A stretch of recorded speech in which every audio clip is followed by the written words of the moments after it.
Panoorin ang reaksyon ni Batangas Congressman Leandro Leviste nang tanungin siya ni Katun Ying kung kasama ang nanay niyang si Loren Legarda sa listahan ng mga senador na may insertions. Ang naging sagot ng DDS twin bro ni Kiko Barsaga, maliit lang naman daw ang 1 bilyong piso para sa mag-ina. Sinong pinagloloko mo, Leandro? Pasensya na kayo, I have to ask this, ano? So, ang inyo pong nanay ay wala po dyan sa listahan o nandun sa listahan? First time for you to ask this, and I can say, nandyan. Tinanong ko siya at sinabi niya, hindi naman niya alam yung mga nakalista dyan. At sa mga senador actually, pinakamaliit ang sa kanya.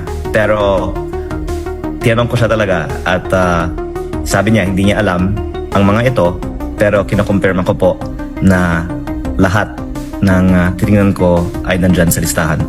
Sa listahan ko po, meron akong sariling listahan. I would like to confirm, nag-compare notes naman tayo na ang inyo pong ina, si Senator Loren Legarda, ang may pinakamaliit nga ay 1 bilyon ang kanyang insertion.